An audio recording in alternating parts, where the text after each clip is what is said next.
Most people believe that going to the gym is a productive habit to hold. It makes sense. You're building discipline, you're building a good physique that's going to benefit you, whether it be in health, wealth, happiness, or relationships. However, answer me this. If you have two people who go to the gym and they both make the same results, but one spends 30 minutes a session in the gym and the other spends an hour and a half, who is more productive? Of course, it's the first guy. So in this episode of Applied Productivity, I'm going to be teaching you how I made consistent progress in the gym over the past year while keeping my steps low, my intensity high, and my sessions per week lower than average, making me more productive because I simply had more time to get into the work that I needed to actually be doing. Hello, I'm Dylan, I'm 18 and I coach unproductive people to turn productive once and for all. I help them beat procrastination, and in this episode of Applied Productivity, my series on YouTube, where I'm taking everyday skill sets and habits that we don't think about improving and helping you turn them more productive. I personally struggle with procrastination as I spent 5,000 hours or 210 days straight wasting any potential I had on Call of Duty and other such video games. Yes, I had Damascus and Obsidian on my guns, but in actuality I'd made no progress in education, in the business aspirations I had, or any personal development goals I also had, and it sucked. So in this Applied Productivity series, I'm going to be covering the areas of life we don't think about. The gym, speaking, business, morning and evening routines, and other such areas that we can improve, streamline, and make more productive to save time, save mental bandwidth, and allow us to reimburse that back into the work we actually need to be doing. And in this video, I'm going to be covering how to go to the gym productively. The gym inherently is a disciplined, productive thing to do, and it's going to benefit you in multiple ways, whether it be your health via cardiovascular health or general muscle makeup, preventing the age-related decline that you see in older people, or whether it just be looking good to have increased social market value and get into relationships easier. Whatever your goal, whatever your objective, we're going to do it more productively. See, a lot of people I speak to spend hours and hours in the gym, and I'm personally guilty for it. When I'm with my friend, we'll be in the gym for 2 to 2.5 hours. The amount of time that you spend in the gym could be put into the work you actually need to be doing, saving you time, saving that mental bandwidth, and improving the quality of the work you're actually going to be doing. If I went to the gym for 2 hours, came home and tried to record this video, the way I'd be speaking is half as compendious, half as confident, half as fluent, because I'm simply burned out.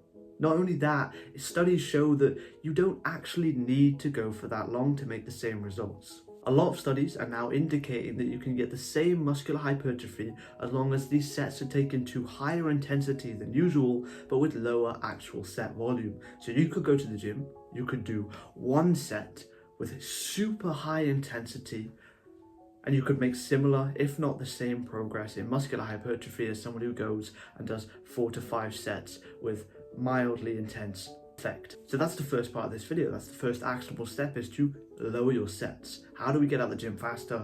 Do less work.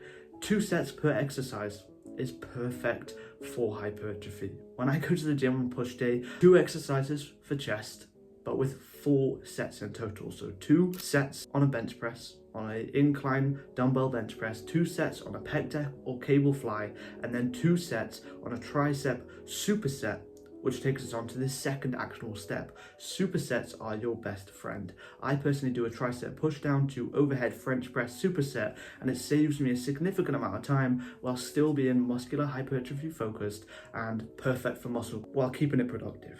Essentially, a superset works because when you work a specific muscle group and the other one's not engaged, you can then swap it round and allow this muscle group to be engaged and the other to rest. So with the tricep superset, from push down to the overhead French press, you're pushing down and engaging the longer head of the tricep. And then when you go over to the overhead press, immediately after you've just done your set on push downs, you're then allowing the long head to rest and you're engaging the short head, and then vice versa when you go back after the rest in between.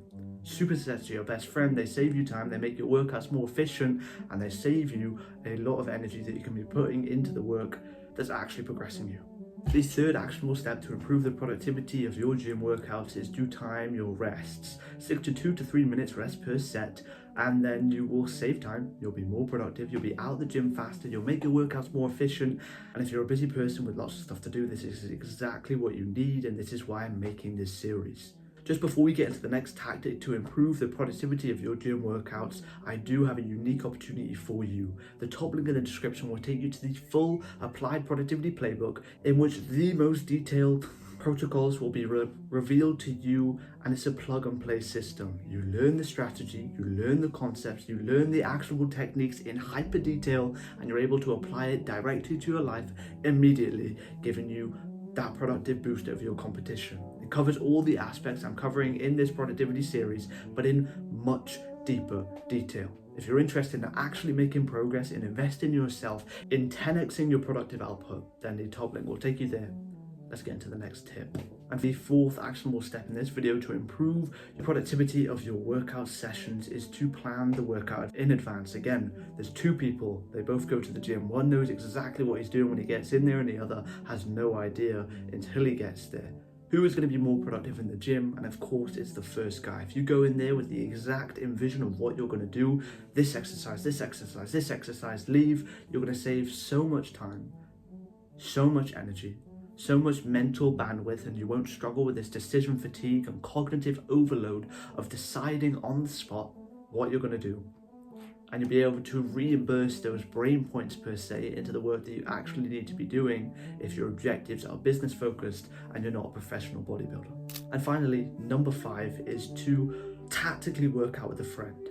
I personally go to the gym with my friends sometimes, but I'm not saying you never should, because when you go, you do mess around, you do talk more than usual, and you end up wasting time and being less productive overall. However, you need that perfect balance. I would say if you go to the gym 5 times, one of those sessions should be done with a friend. You should just tank the hit of procrastination, of wasting time in between sets, and you should just tank the hit of less time that you're able to put into the work you'd actually need to be doing.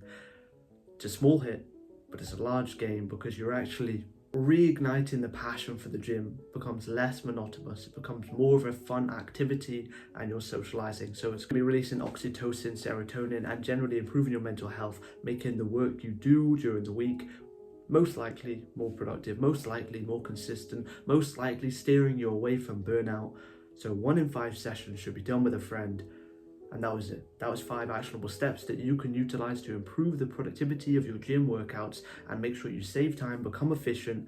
And that was episode 2 of Applied Productivity, this series on YouTube where I'm taking the everyday skill sets and habits and making them more productive to streamline your life, saving you time, making you more productive, beating procrastination, and ensuring you reach your goals, whether it be business, personal development, or education. And again, if you're looking to get the full Applied Productivity playbook, the top link in the description will take you there. I appreciate you for watching.